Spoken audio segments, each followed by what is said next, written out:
Saya di sini akan menjelaskan tentang kasus permintaan yang terjadi pada saat ini, yaitu pada cabai. Hukum permintaan itu sendiri yaitu apabila harga naik, maka jumlah barang yang diminta akan menurun. Sebaliknya, apabila harga menurun, maka jumlah barang yang diminta akan naik. Menjelang bulan Ramadan, kebutuhan masyarakat akan tinggi karena masyarakat akan meningkatkan konsumsinya. Saat ini cabai dibutuhkan oleh masyarakat sebagai bahan masak. Tetapi saat ini cabai harganya sedang tinggi sehingga jumlah cabai yang diminta oleh masyarakat menurun.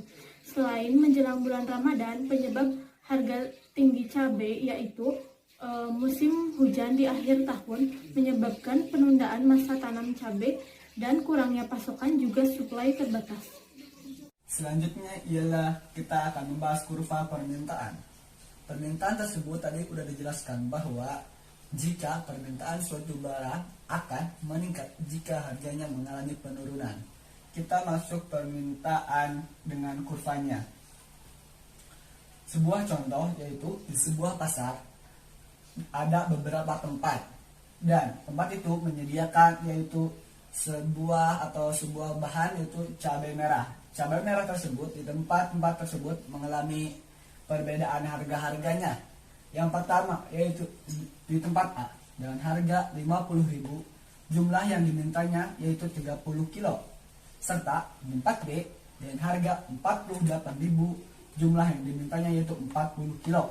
Serta di tempat C dengan harga 45.000, jumlah yang dimintanya yaitu 50 kilo. Serta di tempat D dengan harga 40.000, jumlah yang dimintanya yaitu 80 kilo. Kita akan membahas kurvanya dan akan dijelaskan. Dan ini adalah kurva permintaannya. Nah, bisa dilihat jika harganya rendah yaitu Rp40.000, maka jumlah yang dimintanya yaitu naik sebesar 80 kg. Akan tetapi jika harganya Rp50.000, maka jumlah yang dimintanya itu turun 30 kg. Dan kesimpulannya bisa disimpulkan bahwa makin tinggi harganya, makin rendah jumlah yang dimintanya. Akan tetapi makin rendah harganya, makin tinggi jumlah yang dimintanya.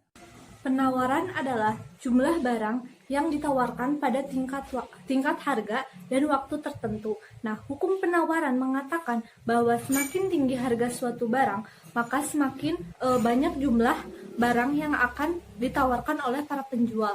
Nah, sebaliknya, semakin rendah harga suatu barang, maka jumlah barang juga akan semakin sedikit yang akan ditawarkan oleh para penjual. Nah, penyebab terjadinya penawaran disebabkan beberapa faktor, yaitu yang pertama biaya produksi. Tinggi rendahnya biaya produksi yang dikeluarkan maka akan mempengaruhi harga jual. Nah, yang kedua teknologi. Canggih atau tidaknya sebuah teknologi akan mempengaruhi jumlah penawaran. Yang ketiga harapan keuntungan. Besar kecilnya laba akan menentukan harga jual. Dan yang keempat, jika pajak suatu barang menjadi tinggi, maka penawaran akan semakin berkurang. Saya akan menjelaskan tentang faktor yang mempengaruhi jumlah penawaran dan perubahan penawaran. Pertama adalah faktor yang mempengaruhi jumlah penawaran. Faktor yang mempengaruhi jumlah penawaran adalah harga barang itu sendiri. Contohnya, di suatu pasar ada pedagang cabai, dan ketika harganya dipengaruhi oleh jumlah penawaran, maka kurvanya akan menjadi seperti ini. Jika harganya 100, maka permintaan akan menjadi 10. Tetapi jika harganya 200, maka permintaan akan naik menjadi 20. Saya di sini akan menjelaskan tentang keseimbangan permintaan dan penawaran atau keseimbangan pasar, yaitu jumlah barang yang diminta sama dengan jumlah barang yang tersedia di pasar. Dalam kasus ini, misalnya telur.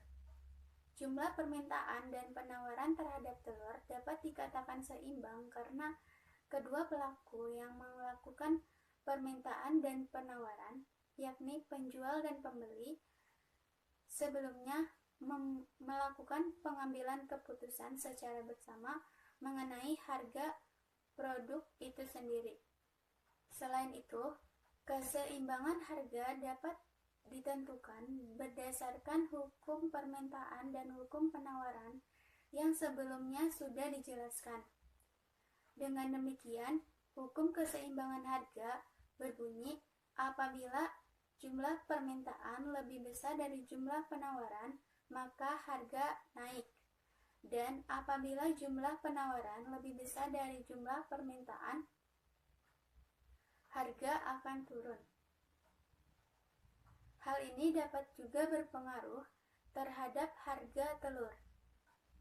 Dari tahun ke tahun atau di berbagai kota di Indonesia mengalami kenaikan yang signifikan. Hal ini disebabkan karena jumlah permintaan yang lebih besar dari jumlah penawaran. Untuk itu, telur merupakan barang substitusi karena kenaikan harga telur menyebabkan harga barang lain pun ikut naik.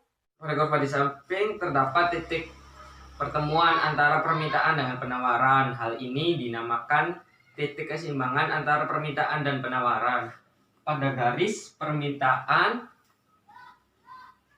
terdapat harga jumlah telur yang diminta di beberapa kota di Indonesia. Sedangkan pada garis penawaran menunjukkan hukum pembayaran itu sendiri, yakni jumlah barang naik, harga pun ikut naik, dan terjadinya titik potong antara garis permintaan dan garis penawaran yang disebut titik keseimbangan permintaan dan penawaran terhadap telur.